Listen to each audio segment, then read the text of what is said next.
Hey everybody, it's the Mad Master here. I'm doing a video today, and this video is about the recent announcements from Vice, BuzzFeed, I don't even know what else, Vox, about these financial difficulties these companies are having. And of course, they could be gobbled up by someone else and continue their onslaught on good taste and truth. But nevertheless, it's a good day because some of them are kind of going to, the wayside with their clickbait articles aren't being read as much. They've always been ratioed to death, especially since going into more of the sensationalist direction that they've gone in. And speaking of that, there's a reason for me wearing this shirt. Now, I'll tell the story of this shirt. In 2007 or 8, I was at JCPenney. I was like, wow, that's a cool shirt. It had dragons on it. I'll notice that it has something else on it too. That is JCPenney is Nazi. Oh my God. So JCPenney is a Nazi organization. They're fascists, MAGA supporters, because they sold me a shirt that has a Iron Cross on it. My God. So I'm giving a little context here about why I'm doing this video with this shirt on. So in 2014 or so, I read this article on Daily Beast about this shooter, and I can't remember his name, but like all shooters, they're disaffected and kind of entitled and stupid, like a lot of these shooters, like Elliot Rodger and all these people. And they're morons, right? They're dumb. I mean, for one, you're going after the wrong people. For two, there's more constructive ways to get what they want to do, So, anyways, that's a very hot take, I know. But I was going to say, so the reason why I'm wearing this shirt is because the start of my second disaffection with the media. The first disaffection for me with the media was Iraq War and WMDs, and also at the time I was reading a lot of Noam Chomsky and stuff. The second one, that was the first one. The second one was me reading this article on Daily Beast, and that was about that shooter, how he had an Iron Cross, and it was a neo-Nazi symbol. He also had a hammer and sickle, by the way.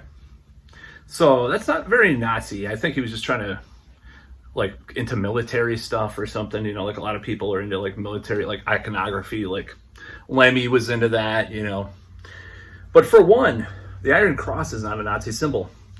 West Coast Choppers was hot at the time when I bought this shirt. Not surprised. I know people that like the Iron Cross, and I think that they still award it in Germany in the military and stuff. So complete, utter nonsense written by this journalist. And you don't need to read Ryan Holiday or, others that have written books about the media in the past, 15 years or so, about how this clickbait media has been so destructive to our society, regardless of your political point of view. Now, I think we're in a rightward turn somewhat in America. So I think some people are probably more centrist, but they're identifying with the right wing more and stuff because of what they're saying. For better or worse, it's all a game anyways. But so this whole thing boils down to, will Daily Caller and all these other Daily Wires kind of stuff, is that going to suffer too because of this, what do they call it, the new, I would say, missing link media or whatever you want to call it. These terms are kind of superfluous. Anyways, I just call it clickbait, yellow journalist media, like Vox, BuzzFeed, Vice is one of them that's going to the wayside, or to the bank to declare bankruptcy and laying off reporters and stuff. Now, I don't hate everything these outlets talk about. I mean, Vice particularly has a tradition of some decent reporting and some decent stuff. But it's like saying Rolling Stone has like a little decent reporting back when my Taibbi was part of it, part of that organization. It's difficult to sift through all this crap that they, and you know, Vice is a little bit better, but I am glad that, in a way, I'm glad this is happening. I don't like what's, the poor people that are going to be out of a job, blah, blah, blah. Yeah, I mean, of course. But, you know, when you're sometimes knowingly spreading lies, I don't think it's, I don't know. Hopefully they can learn to code or something like that. I know this is very similar to a recent video from someone else that I actually am a fan of, as problematic as the man is. But I'm happy about this. I just, I'm not happy that people are going to lose jobs or anything like that. But I'm happy that this business model, even though I tried to make money from it myself at one point, I had this thing called Viral Awesome, and it was up for years. I had probably about 30 articles written for it and stuff like that, but I just never took off. I probably could have, now with AI, I probably could have just written a couple articles a day and posted it, and maybe they would push the searches towards it. This whole model of clickbait, sensationalist media, is dying off a little bit more lately. And I think that's a good thing. I think it's good. It's a healthy, and then they're talking about community notes and all these other things that are happening, these independent journalists. And I think that's a healthy way of decentralizing this whole thing. Because I just was watching something, George Soros and Rupert Murdoch paid Vice a bunch of money and stuff, like funded him. It's like, oh, Jesus Christ, So I think it's a good thing that they're getting their, and I'm not, like I'm saying, like Vice is a little bit better than some of the others, some of the time, not a lot. I would say enough of the time, at times. I don't know what I'm saying, but it's good that they're having to face these things, because like, that whole business model is disgusting. And advertising has always been a part of journalism, because that's how, you fund these papers and stuff. But the way that it's incentivized to make all this money from these advertisers, and just the way that it works with a lot of the content that they produce, I think it was dangerous to continue that to go on.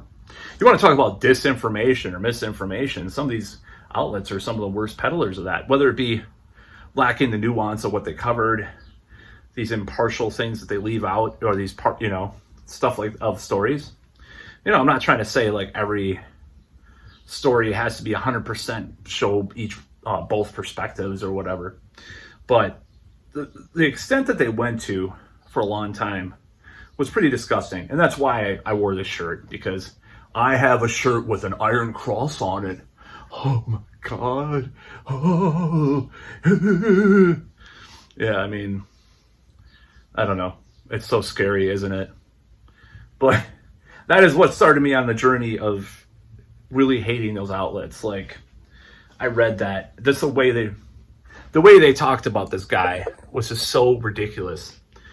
And the way they talk about a lot of stuff, they leave stuff out to make a political bias. Now, impartial, and if they talked about those things and still had more of a bias, or at least mentioned those things, that's one thing. But I'm talking about full on, just like, making it seem like this guy was like an alt-right. Well, this is before the alt-right got big, I believe. But it's just like a lot of these outlets just will do these stories, and they'll conveniently leave stuff out. Conveniently not mention certain things. And some of it's the crime stuff, that whole thing with Mehdi Hassan recently about his Twitter thing with all the crime statistics and him saying, God, it's just so weird. It's like the pendulum has swung way too far in one direction in certain areas of our culture and society. I'm not saying that you should vote Republican or anything like that, God forbid, or Democrat for that matter at this point. But I don't think either party is serving the people. So, but yeah, I'm glad to see these outlets, suffer, hopefully shutter their doors eventually. Of course, someone else is going to replace them or whatever. Now we'll have the war of AI, assisted journalism or something that'll happen, and But I think we're at a precipice of something really major right now. I mean, this is going to be pretty crazy in the months to come. I don't know what's going to happen with jobs and with our economy and with our society. That's why I'm telling people to jump on. I mean, this is a different subject altogether, but I'm telling people to jump on board the AI thing, because it's like, just try to get your money and try to get your thing going, whatever you're doing, as fast as possible, because this is not boding well for a lot of industries or a lot of things. And I'm not going to be like a black-pilled, like, nihilistic soothsayer of the future and say like this stuff is going to like just our downfall of our civilization with AI or something like that. I'm not going to say that, but it's worth having some cautionary warnings to at least be able to maneuver and to be able to navigate what's ahead in our life, in our world. But as far as one good thing, seeing these places, these outlets just suffer so much, means that maybe people are waking up to actual just disinformation. And there is actual different disinformation from the people they say it's different disinformation from, don't get me wrong. But, actual government and corporation assisted disinformation is what I'm talking about. Actual US government disinformation. So it's good to see people waking up. I see more people being more cynical, and maybe it's bad, but decentralizing things has never been a bad thing. This is like my new thing, I guess, is like, I think the more we decentralize certain things in our society, in our world, doesn't mean I don't believe like in the public education system or anything like that. I'm not that far into the libertarian bubble, but the more we decentralize certain aspects, especially with regards to freedom of speech, freedom of the press, and the First Amendment, the better off our society is. And I think these albatrosses of Vox and what else is there? BuzzFeed. There was one other one that I really thought was terrible too. I can't remember. BuzzFeed, Vice.